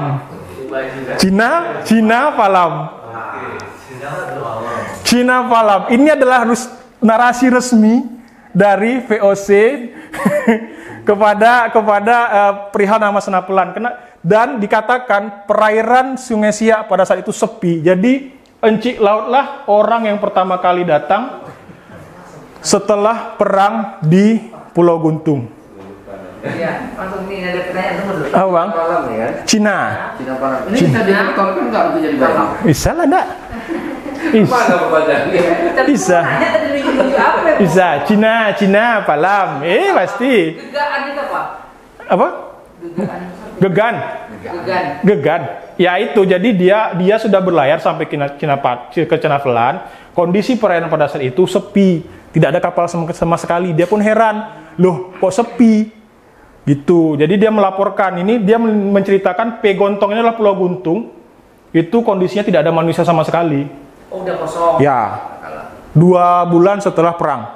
Ini adalah surat resmi yang menceritakan kondisi di wilayah Sungai Siak setelah perang Guntung. Baik Bu, sebelah kanannya. Nah ini bawah, di zoom aja. Ya ini, ya sini, ini. Nah ini adalah surat dari Raja Alam yang mengabarkan bahwa Petapahan sudah diambil alih oleh dia. Surat ini pada bulan Oktober 1763 yang menceritakan bahwa Senapelan itu sudah diambil alih oleh Petapahan sudah diambil alih oleh Raja Alam dan dia mengepung Petapahan dengan artileri serta pasukannya. Inilah narasi resmi yang disampaikan oleh Raja Alam kepada VOC Malaka. Nah, jadi makanya setelah itu orang-orang di VOC itu menghitung Petapahan itu adalah bagian dari irisan dari Kerajaan Siak setelah Raja Alam secara resmi menganeksasi atau mengambil alih posisi dari dari Petapahan sebagai pelabuhan yang berada di interior atau bagian dalam Sumatera. Geser Bu. Kanan. Zoom out. Sini atas. Ini Bang. 7 Oktober 1763. Tuh. Sudah resminya itu 17, dia di suratnya 7 Oktober 1763. Nih Siak. Jadi ini Raja Alam itu menyurati bahwa Petapahan itu sudah dianeksasi, sudah diambil alih. Kanannya. Nah ini menceritakan tentang bahwa senap pelabuhan itu yang di Petapahan dipindahkan ke Cinapalam. Jadi pemindahan pelabuhan dari Petapahan menuju ke Senapelan pada 7 Oktober 1763 dinarasikan dalam surat ini. Plats ke kota atau wilayah atau pelabuhan Van Petapahan Nar Cinapalam. Jadi dari Petapahan ke Cinapelan. Dalam barin yang ini regening, jadi pelabuhan ini dihitung itu sudah aktif sejak Raja Mahmud di awal masa pemerintahan Raja Mahmud. Jadi kurang lebih sekitar tahun 1746 pelabuhan Petapahan itu sudah menjadi pelabuhan komoditas di interior Sumatera, di Sumatera bagian dalam. Inilah narasi yang Gabung ke Siak ya, tahun itu? Belum, masih independen. Posisinya masih independen. Tapi dia tetap butuh Siak. Resmi dianeksasi zaman Raja Alam. Itu. Zoom out. Di bawahnya.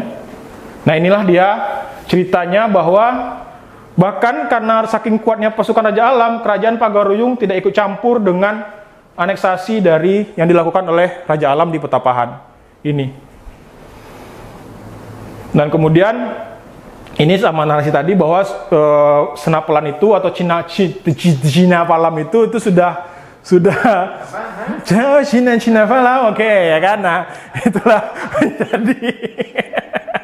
menjadi pelabuhan penting. Nah dari 17 inilah kemudian kapal-kapal itu singgah ke Pekanbaru sekarang. Sejak ini 7 Oktober 1763 secara resmi ya. Tuh. Nah, itu kelasnya penutup. Ini adalah lukisan dari Malaka. Lukisan dari Malaka 1700-an dan sini ada Stadhuis, rumah merah serta gereja yang berada di puncak. Nah, inilah kapal-kapal pada saat itu yang berada Malaka, Bang. Copyright-nya National Archive of Netherlands. Mereka membuat lukisan dari benteng Malaka serta Stadhuis, rumah merah dan gereja yang berada di atasnya. Sekiru saja. Hah? Nggak tahu ke rumah mungkin ke sawit, enggak sawit. Buaya Nggak tahu. pulau ya? Pulau kayaknya. Yang itu sawit kan? Sawit nih, jelas nih, sawit. Lukisan tahun? 1700, di situ cuma 1700-an, nggak ada detail. Tuh, berapa pertanyaan? Sekian. Sekian kelas malam ini. Nggak, tanya dulu silakan. Ya silakan bertanya, ada pertanyaan gitu. Jadi resminya itu Pekanbaru pindah tahun berapa sih? Pendahnya ini bang, Ini kan masih ke Senaplan dulu nih. pindahnya ini bang. Kenapa kan di Pekanbaru juga? Nah, iya, tapi 1763 atau 1784? Nah, itu kan belum muncul di bawah ini bang, makanya lah Pekanbaru itu baru ada di pakai bab pertanyaan resmi dulu. apa itu? Perlu pakai perlu, boleh. Dan jadi kalau Bagus lah itu memancing untuk episode Ya. selanjutnya. kalau dari Jadi Pak Bayu, ya izin bang, bertanya. iya, Mengenai surat Raja Alam tadi, iya, kok beda ya dengan kenyataan yang kita temui Ya. dengan hari ulang tahun Ya. Pekanbaru yang Ya. mengatakan bahwa Pekanbaru itu mulainya 1784. Ini tiba-tiba kok ada ngomong 1763 ini piye toh? Mas? Oke, ya. Demikian, makasih. Ya, sama-sama Pak. Jadi gini ceritanya. Tolong dinaikkan dulu. Tolong naikkan dulu. Sini. Nah, berawal dari ini, Bang. 5 Juli. Ya, kan dipindahkan dulu nih, Bang. 5 Juli secara legal pindah. Pindah dulu dari Mempure Ke Senapelan. Sinapalam kan? Sinapalam. Sinapalam ada di Berada di Senapelan. sekarang ini Pekanbaru. Ya, Pekanbaru sekarang, tapi dulu bernama Senapelan. Jadi dari Mempura dipindahkan dulu ibu kotanya ke sini. Iya. Tetapi belum dibentuk pelabuhan. Masih dianggap pemindahan ibu kota. Bulan Oktober 1763, bulan Oktober 1763, setelah Petapahan dianeksasi, setelah Petapahan dijatuhkan, dipindahkanlah sama Raja Alam pelabuhan itu dan pasar komoditas. Nah, ini yang menjadi kuncinya. Pelabuhan dan pasar dipindahkan. Oktobernya ya. Ya, 7 Oktober dipindahkan ke Senapelan. Ini kayak IKN sekarang ya. Oke, kita pindah ke Kalimantan. Ya. Tapi baru bangun. Ya, Tapi apa dulu? Apa namanya statement dulu nih? Ya, statement dulu. Sampaikan dulu. statement dulu. Nah, kemudian secara resmi pindah 7 Oktober. Pemindahan pelabuhan dan pasar komoditas bagian dalam Sumatera dari Petapahan ke Cinapalam tadi. Siapa Cinapalam? Nah, itu dari ke Senapelan pada bulan ini secara resmi. Gitu. Ada pertimbangan lain nggak kenapa pindah? Tidak ada. Dia hanya memang mengincarnya pada saat itu komoditas. Dan lebih jauh. Jadi bisnis nih ya. Bisnis ya. terus kalau berdiri Pekanbaru itu 84. 1784 Ya. itu yang dijadikan rujukan apa? Nah, itu yang sampai hari ini juga masih belum ketemu dokumentasinya dari versi VOC. Aku sampai surat 1787 juga belum ketemu narasi Pakan Bahroe. Pakan Bahroe itu baru ada dinarasikan 1800 awal oleh ada seorang penyair di Malaka itu, dia menceritakan bahwa ayahnya itu memang berdagang ke Senapelan atau Pakan Bahroe 1800-an awal. Tetapi dalam surat menyurat Raja Muhammad Ali sendiri pun dia hanya menuliskan Siak. Titik. Tapi mungkin bisa begini ya, apa namanya? Pekanbaru itu kan kalau dari prospek bahasa itu kan Pasar. dia general sebenarnya. Ya, Kan? ya. Sedangkan Senapelan itu sendiri memang istilah yang sudah spesifik Ya. ketika itu. Ya. Nah, ketika surat itu dilayangkan, surat yang diketahui tadi itu dia menyebut Pekanbaru, mungkin maksud dia itu ada lokasi pasar yang baru. Memang Secara literal memang baru dinarasikan ya. bukan nama, bukan sebagai nama, Bukan nama daerah ya. penjelasan. Bisa jadi. Tetapi memang kalau secara konteks kita sebagai pelabuhan dan titik awal perdagangan ini Harusnya itu ya. ya Oktober. 7 Oktober 1763. Yang mana suaranya nih? Ini Bang. Ini dua lembar ini. Kalau ini 5 Juli tadi suaranya Hah? 5 Juli. 5 Juli ada tapi belum banyak, lupa aku mana lah ini aku. Apa sih? Bukan peringatan sendiri, peringatan dini bisa jadi. Karena gini, baik Bu. Kayak gini kan, kayak yang di sini, yang sebelah sini. Nah ini sendiri kan memang sudah nama Senapelan kan sudah ada. Terus juga ke 17 tahun 1740-an itu sudah ada bernama Senapelan. Bang? Apa Bu ya? Tapi di surat dicatatkan begitu. Iya. 1763. Iya. 7 Oktober 1763. Laporan diterima oleh kepada Gubernur VOC Malaka pada 17 Oktober 1763 Raja Alam sudah menaklukkan Petapan. Ya. Enggak, ketika dia sudah disebutkan berarti sudah ada. Iya, dia sudah ada. Tetapi tercatat dia laporan itu. Nah, masalahnya memang yang resminya mereka itu masih menghitungnya Senapelan memang si VOC ya. Tetapi pada saat zaman Raja Muhammad Ali itu hitungannya tiba bergeser lagi Siak titik. Jadi kita harus bisa melihat ini Siak yang mana nih? Karena kayak ini kalau dibedah lagi, di breakdown lagi surat-suratnya itu ada pelabuhan Bukit Batu itu masih dihitung sama mereka.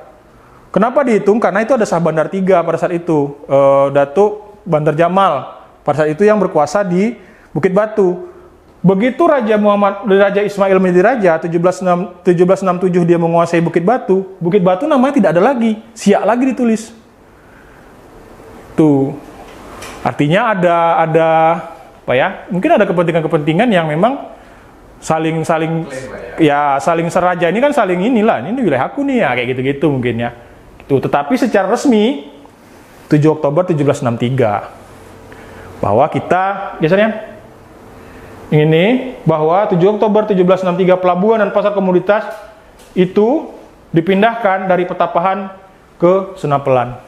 Inilah pasar yang narasinya Pekanbaru dibuka oleh Raja Alam. Ada sebuah pasar yang dibuka oleh Raja Alam. Kan kalau kita baca-baca tuh Bang tentang sejarah Pekanbaru, inilah dia narasinya. Yang selama ini orang ceritakan itu. Dia sebetulnya pemindahan.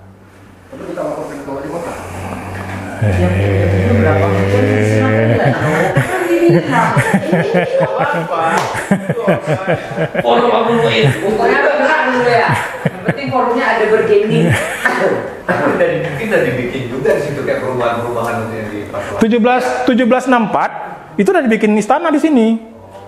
Itulah yang mengerjakan Orang-orang Bukit Batu. tukangnya dari Bukit Batu. Bagiannya yang Cocok itu. Ini pasarnya kalau nggak salah bukan awalnya sepi ya, terus di. Iya, nah iya makanya karena kan banyak perang lagi nih. Perang makanya pasar itu sepi. Karena kapal dari hulu kan begitu dia mau keluar dia berhentinya di Bukit Batu. Iya. Berarti hitungan Pekanbaru itu mungkin dari yang memang 1784. Memang kalau dari pekan lama. ya bisa jadi. Nah, itu ini Senapelan. Pemindahan. Tapi kalau misalnya ada baca sejarah bahwa Raja Sultan IV Kerajaan Siak sempat membangun sebuah pasar. Kan ada tuh kalau misalnya kita baca baik itu Wikipedia atau rilis resmi dari pemerintah kota, sebetulnya bukan membangun beliau itu memindahkan pasar dari Petapahan ke Senapelan. Jadi dia membuka pasar baru. Realnya dia memindahkan dari dibangunnya pasar itu. Iya, kayaknya ya. Karena kan dari Petapahan itu dipindahkan semua sama dia kan. Kapal-kapal terus singgah ke Senapelan semuanya. Berangkatnya dari Senapelan. Kapal-kapal dalam terus singgah ke Senapelan semua.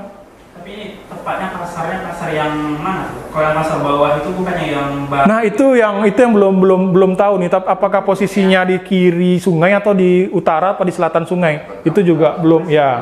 Belum. Kampung dalam karena kemarin itu kan juga untuk posisi istana itu kemungkinan di Kampung Dalam.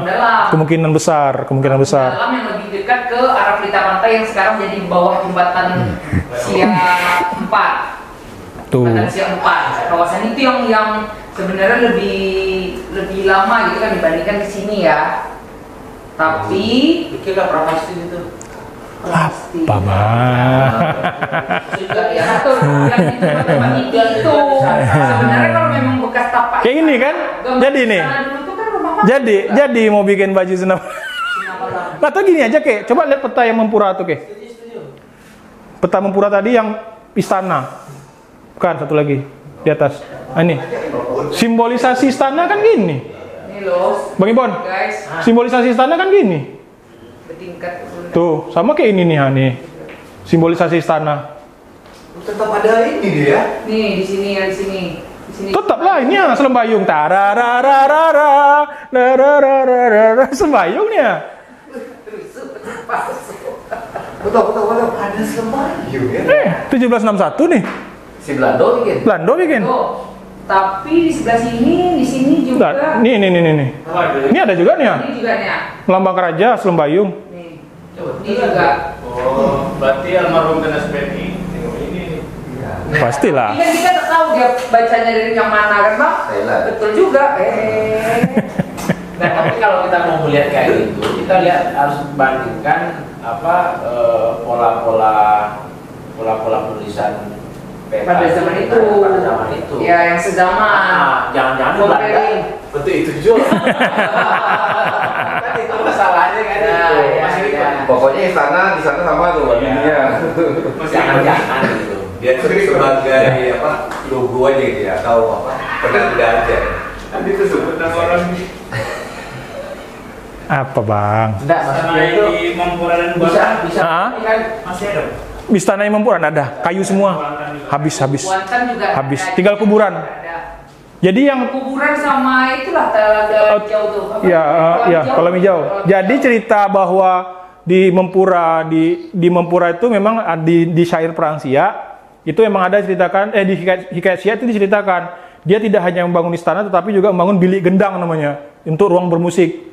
Nah itu memang dibangun sama Raja Mahmud. Nah narasi bahwa di Pekanbaru itu di Senapelan itu ada istana malah ketemu di laporan Malaka 1764 itu orang-orang dari Bukit Batu itu diberangkatkan sama Raja Alam, dipanggil sama dia, diizinkan untuk membangun kerajaan gitu, membangun istana raja. Who is Koning Van Siak di istana di apa itu di surat itu. Aduh lupa pula aku ini kan. Besok lah pas yang sebelum kelas Raja Muhammad Ali sama Raja Ismail itu. Jadi memang dipanggil orang-orang Bukit Batu itu kosong semua, dipanggil semua sama Raja Alam ke Senapelan. Yuk bantu yuk gitu. Nah, itu termasuk interaksinya juga dalam surat. Nah, dari situ bisa dibaca bahwa ternyata istana ini tidak hanya di Siak saja tapi bisa atau di Kota Tinggi. Yang istana sekarang itu kan wilayahnya namanya Kota Tinggi. Ada di Buantan, punya raja kecil, ada di Mempura, ada di Pekanbaru juga gitu. Terus tapi sayangnya Pekanbaru Senapelan itu tidak terpetakan karena perang besarnya itu malah di Mempura pada saat itu gitu. Sehingga yang kayak gini, Bu, yang geser Bu. Yang mana? Peta yang ini istana. Nah, ini simbolisasi istana, gedein aja. Zoom. Nah, ini. Inilah Koning dalam, istana dalam. Ini, yang ini. Nah, ini yang kayak kanannya, kanan Bu. Sedikit bawah. Nih, ini masjid. Ya tempel. Ini kan sederhana nih simbolisasi masjidnya. Tuh, tempel. Gitu. Wallahu alam. Kios mungkin bisa jadi, Bang. Jadi ruko. Bisa jadi. Karena di sini nanti ada lahan padi. Nah, nih padi field. padi field. Nih, ini sawah nih. Sawah. Tuh. Atas itu apa tuh Koni? Nah, berarti kalau zaman Sungai Mempura. terkait sama pertanyaan pernah ada di kelas peserta di kelas series pertama yang sempat dia juga bahas mengenai Kolonialisme ya. kolonialisme. Nah, kan beberapa Sagu. teman menganggap bahwa makanan asli kita itu sebenarnya dari awal sagu. Padahal sebenarnya di Ya ini udah ada peta Nih. tanam padi loh di Ya. sini. Artinya juga memang dari awal kita bisa jadi ya sagu penopang makanan pokok juga, tapi kita juga udah mengenal beras. coba ke kanan. Ke kanan. Di atasnya kayaknya masih ada bawahnya. Nih. Nih Juga padi field. di field lagi. Dan ini sudah dituliskan mereka. 6 ini apa kedalamannya? Ini 6 meter, 6 meter, 5 meter. Terus sampai situ mereka. Dalam kali ya? Enggak, Bang. Itu Sungai Mempura. Ini Sungai Mempura nih. Itu siap. Ini siak, ini siak. Siak, Bang. Berarti sini bang. Hah? Meter ya. Nah sini tulisannya nah. Tidak tahu bisa jadi. Masih kira-kira mungkin. Meter enggak? Ada Ada, nama aja. 6, 65. Tapi kalau di perairan nulis seperti itu berarti kedalaman. Kedalaman. Iya, Jadi dia dari mana mana kalinya kurang. Satuannya belum tentu. Bisa jadi fathom kaki. 6 knot. Kecepatan tuh not tuh. Iya, pasang semua. Nah sama kayak misalnya gini, zoom out, Bu. Oke. Bawah lagi. Nah, kalau 6 meter kapal besar. Nah ini. Nih. Nah ini sama kayak gini kan? Nih. Ini kan juga, Enggak, itu legendanya berarti ya. ya ini kayak misalnya kan ini nih. Ini ada Nogori, kampung. Apa tuh? Kampung. Nogori. Ini kampung nih, Apa tulisannya? negeri. Negersi. Pulau.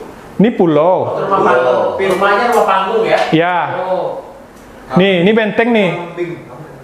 Kambing. Fit, Pin. Itu kolam. fit kolam. Ini apa? Kalau ini nggak tahu nih. Kalau kambis nggak tahu nih. Tapi ini aja nih benteng. Ini benteng nih. Kambing. Oh, ini dia bacanya. Dia besar kan? Pulau. Guntung. Oh. Betul. Ini jenis kapalnya kayak gini-gini nih kapalnya nih. Nih. Oh, cantik nih kalau Ini baju. kiri. Oi. Kiri yang ini. Nah ini. Nih, ini dia. Pakai baju Belanda kita. Ini Bu. Baju, betul lah. Ini merah, putih, hitam. Siapa? Biru dah. Nah, hitam. Dah. Biru harusnya. Nah. Tinta pada saat itu kan, terpekat, aduknya manual. Ini dia sketsanya. Ini 4,5 nih depannya. Ini 5. Tuh, ini perahu-perahu. Itu dermaga dihantam Datuk Lesmana kan? Iya, betul. Nih. Yang di sini yang dipijak sama Raja Mahmud sampai terbang apanya, blot-blotnya. Kanal ya? Udah? Pintu kanal. Iya bang, kayak saya menceritakan itu. Jadi tegak dia di sini kan. Kenapa Tuhan tidak mengizinkan saya masuk di gini kan? Dang, terbang langsung. Wah. Buku berikutnya. Iya ya, gambarnya. Buku berikutnya. Sini dia nih. Langsung berangkat ya. Tapi emang di hikayat saya diceritakan. Kenapa Tuhan tidak? Kanal itu kan berarti. Ya, ini kanal nih, sistem kanal. Jangan suruh menghimpun prakteknya nanti tanggal. Oh iya, wahyo. Nah, satu lagi Bu, yang di Selat Kampar. Selat Kampar, satu lagi. Nah, ini. Ya kayak gini nih kan.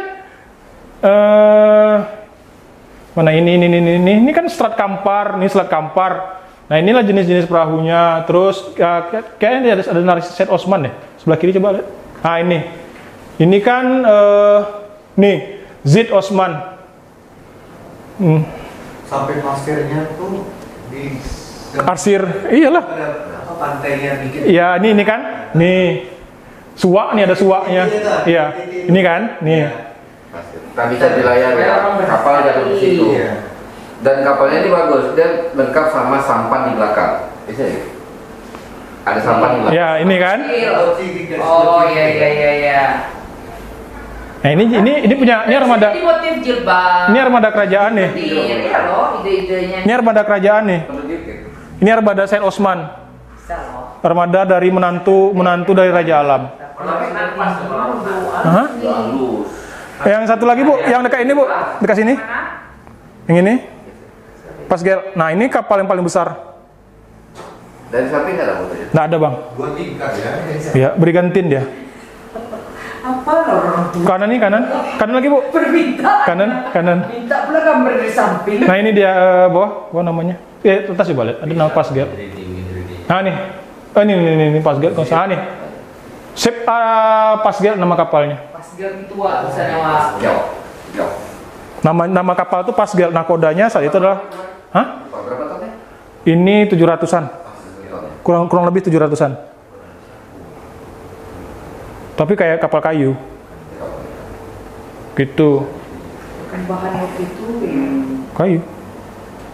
Pasgel. Nih. cucu ada Wak. Coba cari Wak. Terus kita tengok. Gel. Gel. ELT. Pakai T. TLD. Pasgel. T. D. Kalau apa D, Pasgel. Kalau yang ini GLT, kalau yang di Sudah lulusan 40. Oh ya, siap.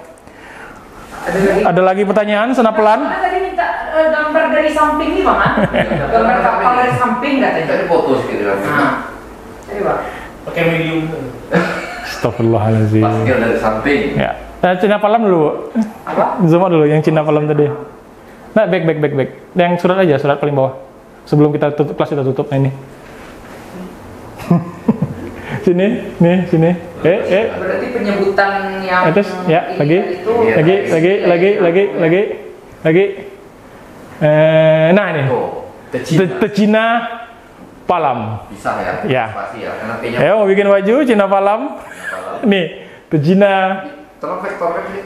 Palam. Oke, kelas malam ini terima kasih atas waktunya. Sampai bertemu di bulan Mei.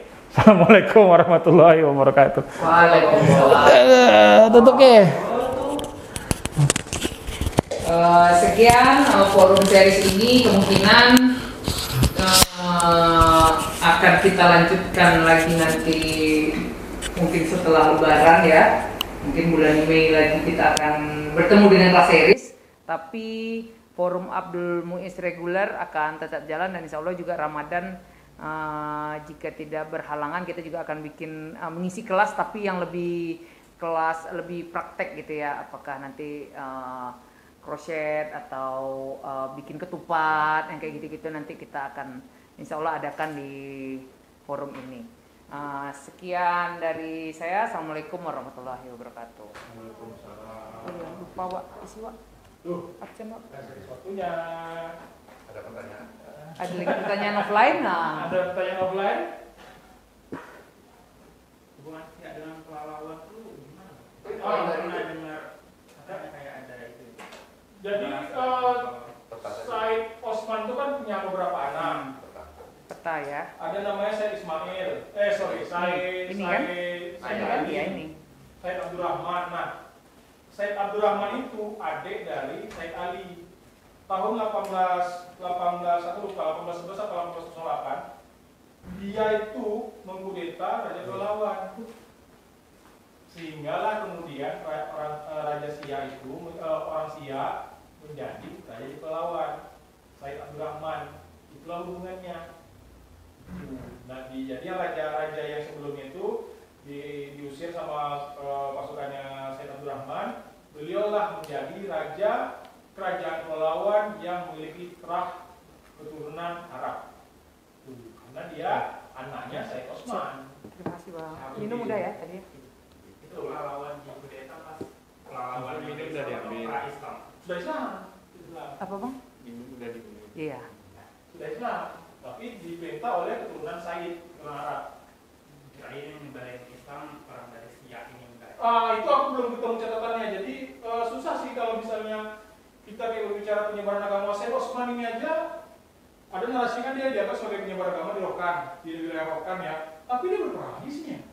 Mungkin penyerokan juga memang di Betul, tapi dia kan banyak tinggalnya malah di Selangor, di Kedah, di utara-utara, malah tidak di Sumatera dia bermainnya. Tapi almarhum Pak Tenas Effendi ada menuliskan sebuah narasi bahwa orang yang ikut menyebarkan agama Islam di Sungai Rokan itu Said Osman, menantu dari Raja Alam. Tapi kalau kita lihat dari catatan, dia kebanyakannya malah di Sana di atas. tanah, di laut Malaysia sana dia bermukimnya gitu. Jadi mungkin bisa jadi dalam prosesnya mereka juga, karena mereka kan keturunan Arab, mereka juga pedagang, ada juga yang kasus seperti itu. Tapi catatan kita belum ketemu, itu masih hipotesa. Gitu. Kalau Nurokan sana mungkin perlu dicek itu kayak apa? Batu nisan yang ada. Ya betul, batu nisan. Batu nisan tua-tua itu.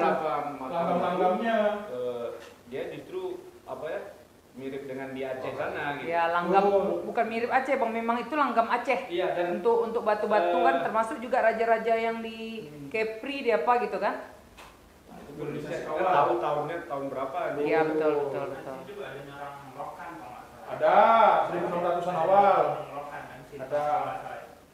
Ada Nah, itu beda lagi tuh. ya 1600-an awal ada, tapi ya itu tadi di Rokan sendiri pun ada nama kerajaan Aru. Ya, kerajaan Aru.